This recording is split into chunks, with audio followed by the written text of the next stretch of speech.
বাংলাদেশের বিশ্বকাপ ম্যাচ আয়োজন করতে চায় পাকিস্তান। ভারত গিয়ে ভারতীয় গণমাধ্যমের খোঁচার শিকার বাংলাদেশি আম্পায়ার। বিপিএলে পরাজয়ের বৃত্তে রংপুর, নিজে সেরা হয়েও জাতীয় দলের ব্যাটারদের পাশে নাজমুল শান্ত। বিশ্বকাপের আগে রান করছে না, কেন করছে না, এত বেশি আসলে চিন্তা করার থেকে আমার মনে হয় পজিটিভ চিন্তা করা ভালো। রাতে বছরের প্রথম এল ক্লাসিকো, এমবাপ্পের শক্তিতে ট্রফি জিততে চায় রিয়াল, বার্সেলোনার সাহস ইয়ামাল। ছুটির দিনে আইসিসি থেকে কোনো উত্তর মেলেনি আজ, তাই বাংলাদেশের বিশ্বকাপ অনিশ্চয়তার সমাধান হয়নি। তবে বিসিবির পাশে দাঁড়াতে চায় পাকিস্তান। বাংলাদেশের বিশ্বকাপ ম্যাচ আয়োজনে প্রস্তুত বলে জানিয়েছেন পাকিস্তান ক্রিকেট বোর্ডের কর্মকর্তারা। তবে কে কাকে এমন প্রস্তাব দিয়েছে তা অবশ্য জানায়নি পাকিস্তানি গণমাধ্যমগুলো, যারা এই রিপোর্ট প্রকাশ করেছে। এর মধ্যে আছে জিও টিভিও। করাচি আর রাওয়ালপিন্ডি ভেন্যু ম্যাচ আয়োজনে প্রস্তুত বলেও দাবি করা হয়। এদিকে ভারত নিউজিল্যান্ড প্রথম ওয়ানডের মাঝে বিসিসিআই কর্তাদের সাথে আইসিসি চেয়ারম্যানের বৈঠক হওয়ার কথা রয়েছে, যেখানে আলোচনা হতে পারে চলমান সংকট নিয়ে। ভারত নিউজিল্যান্ড সিরিজের প্রথম ম্যাচে থার্ড আম্পায়ার বাংলাদেশের শরফুদ্দৌলা ইবনে সৈকত। বাংলাদেশ দল যখন বিশ্বকাপ খেলতে না যাওয়ার ঘোষণা দিয়েছে, ঠিক তখনই বাংলাদেশে একমাত্র এলিট প্যানেল আম্পায়ারের ভারতে যাওয়া নিয়ে চলছে আলোচনা সমালোচনা, যদিও যৌক্তিক ব্যাখ্যা দিয়েছে ক্রিকেট বোর্ড। মোস্তাফিজ ইস্যুতে কত কি ঘটে গেল। ভারতে বিশ্বকাপ না খেলাও আইপিএল সম্প্রচার বন্ধের সিদ্ধান্ত নেয় বাংলাদেশ। বিসিবি ও সরকারের দিক থেকে বারবার বলা হচ্ছে ভারতে নিরাপদ নয় ক্রিকেটার থেকে শুরু করে কেউই। এমন পরিস্থিতিতে ভারতে ম্যাচ পরিচালনা করছেন বাংলাদেশি আম্পায়ার শরফুদ্দৌলা ইবনে শহীদ সৈকত। ভারত নিউজিল্যান্ড ওয়ানডে সিরিজে প্রথম ম্যাচে তাকে দেখা গেছে থার্ড আম্পায়ারের দায়িত্বে। দেশের একমাত্র আইসিসি এলিট প্যানেল আম্পায়ারের এমন সময় ভারতে যাওয়ার কারণ কি, ব্যাখ্যা দিয়েছেন বিসিবির আম্পায়ার্স কমিটির চেয়ারম্যান। এলিট প্যানেল আম্পায়ার তো আপনি জানেন যে কোনো সময় যে কেউ কল করতে পারে। তো সেটা হচ্ছে basically the contract between ICC and elite panel umpire. Cricket বোর্ডের এখানে কোনো এনওসি দেওয়ার কোনো অপরচুনিটি নেই। এরপরও ভারতীয়রা বলার চেষ্টা করছে আম্পায়ার সৈকত আসতে পারলে বাংলাদেশের ক্রিকেটার ও কর্মকর্তারা কেন আসতে পারবে না। এমন আলোচনা উস্কে দিচ্ছে দেশটির গণমাধ্যম। তবে বিসিবির ব্যাখ্যা পরিষ্কার, বোর্ডের অধীনে থাকা ম্যাচ অফিসিয়ালরা ভারতে যাবেন না। আইসিসি প্যানেলে যারা, তাদের ব্যাপারে সিদ্ধান্ত নেওয়ার এখতিয়ার নেই ক্রিকেট বোর্ডের। যাদের ডাকবে তাদের অ্যাকচুয়ালি নিজেদের এটার যদি এখন আমাদের রেসপন্সিবিলিটি হতো যদি আমাদের এনওসি দিতে হতো, কিন্তু আমাদের তো এখানে উই আর নট বাউন্ড এটার জন্য। তো ইট ইজ ভেরি সিম্পল, ওনারা ইচ্ছা করলে they have to decide, not Bangladesh cricket board. বিশ্বকাপের সৈকতের পাশাপাশি আইসিসি আন্তর্জাতিক প্যানেলের গাজী সোহেলও আম্পায়ারিং করতে পারেন। আইসিসির সাথে চুক্তিবদ্ধ থাকায় যে কোনো দেশে যেতে তারা বাধ্য। ইকরাম হোসাইন, চ্যানেল 24, ঢাকা।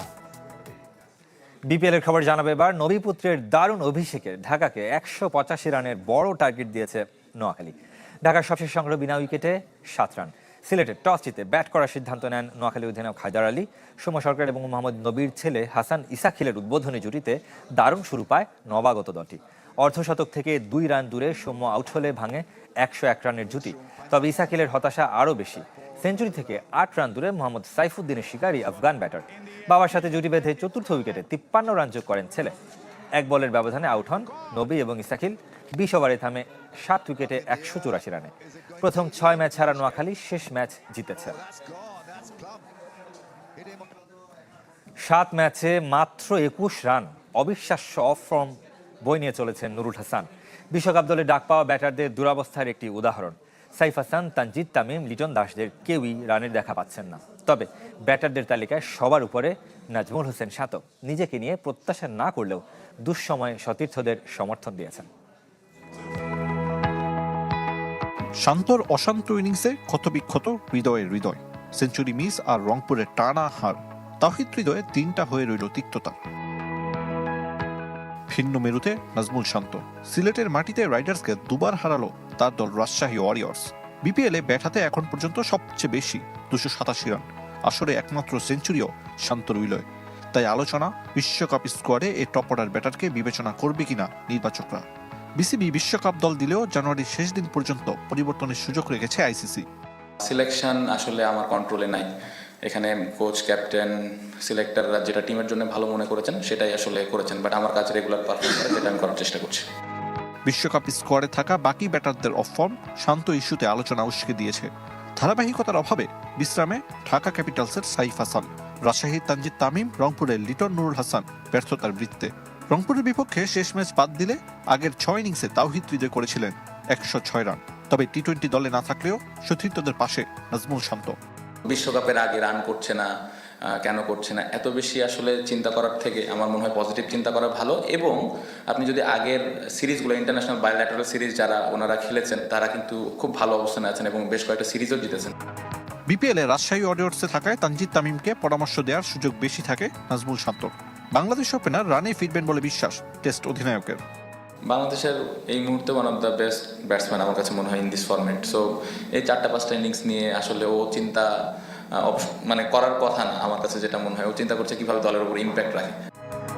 বাংলাদেশ দলে টি-20 বিশ্বকাপে অংশগ্রহণ আইসিসির সিদ্ধান্তের উপর ঝুলে থাকলেও ক্রিকেটারদের প্রস্তুতির ঘাটতি মানতে চান না টেস্ট অধিনায়ক। আরিফুল ইসলাম, চ্যানেল 24, সিলেট।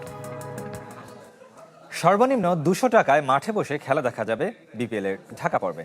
কাল থেকে অনলাইনে পাওয়া যাবে টিকিট। গ্র্যান্ড স্ট্যান্ডের দাম সর্বোচ্চ 2000 টাকা, ইন্টারন্যাশনাল গ্যালারি 800 থেকে 1000 টাকা, ক্লাব হাউস 500, শহীদ আবু সাইদ স্ট্যান্ড এবং নর্দার্ন গ্যালারি 300 টাকা। সবচেয়ে কম 200 টাকার টিকিট ইস্টার্ন গ্যালারি।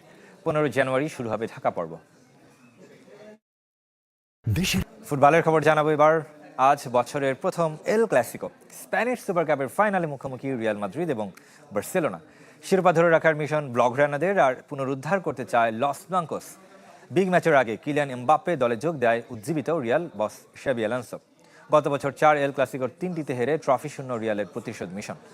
সৌদি আরবের জেদ্দার কিং আবদুল্লাহ স্পোর্টস সিটি স্টেডিয়ামে ম্যাচটি শুরু হবে রাত 1টায়। একটা ম্যাচ আবেগ, ভালোবাসা আর চিরপ্রতিদ্বন্দ্বিতার বহিঃপ্রকাশ। ফুটবলার থেকে সমর্থক সবার আগ্রহে একে অপরকে ছাড়িয়ে যাবার এরকম অনেক হিসাব নিকাশ নিয়েই অপেক্ষায় বছরের প্রথম এল ক্লাসিকো। ফুটবল জাগরণে স্প্যানিশ ফেডারেশনের সাথে 10 বছরে চুক্তি করেছে মধ্যপ্রাচ্যের দেশটি। ষষ্ঠবারের মতো আয়োজক সৌদি আরব। গেল আসরে রিয়ালকে 5-2 গোলে বিধ্বস্ত করে শিরোপা ঘরে তুলেছে বার্সেলোনা। এবারও তারা ব্যতিক্রম কিছু ভাবছে না। তবে বাধা হতে প্রস্তুত শাবি আলোনসো। লস ব্লাঙ্কোদের হয়ে জিততে চান প্রথম শিরোপা। মাদ্রিদ ডার্বি সহ টানা 5 ম্যাচ জয়ে উঠছে রিয়াল মাদ্রিদ। সঙ্গে দলের সাথে ফাইনালের আগে যোগ দিয়েছেন ইনফর্ম কিলিয়ান এমবাপ্পে। তবে দুশ্চিন্তা ভিনিসিয়াস জুনিয়রকে নিয়ে। শেষ 16 ম্যাচে গোল নেই ব্রাজিলিয়ান তারকার। প্রত্যেক ফুটবলারের সাথে প্রত্যেক মুহূর্ত আলাদা, তাই কোচ হিসেবে আমাকে ভিন্নভাবে ভাবতে হয়। আমরা জানি বার্সেলোনা দল হিসেবে কতটা শক্তিশালী। এমবাপ্পেকে নিয়ে যেমন পরিকল্পনা আছে, তেমনি ভিনিকে নিয়েও। তার ছন্দে ফেরা সময়ের ব্যাপার। Trent Alexander Arnold, either Militão ও ব্রাহিম দিয়াজদেরও পাচ্ছেন না রিয়াল কোচ। শুরুর একাদশে ফিরতে পারেন ডিন হুইসেন। বার্সেলোনাও উঠছে। লিগের শীর্ষস্থানের সাথে টানা 9 ম্যাচে জয় হান্সি ফ্লিকের দলের। গাভি, আন্দ্রেস ক্রিস্টেনসেনদের না পেলেও শুরুর একাদশে ফিরবেন লামিন ইয়ামাল ও রোনাল্ড আরাউহো। সবসময় দল হিসাবে আমাদের সব ম্যাচ জয়ের লক্ষ্য থাকে। ফাইনালে আমাদের প্রতিপক্ষ বিশ্বের সেরা দলের একটি, তাই আমাদেরও দেখাতে হবে কতটা ভালো ফুটবল খেলি আমরা। দুদলের শেষ এল ক্লাসিকোয় জয় রিয়াল মাদ্রিদের। শাফাত মিদুল, চ্যানেল 24।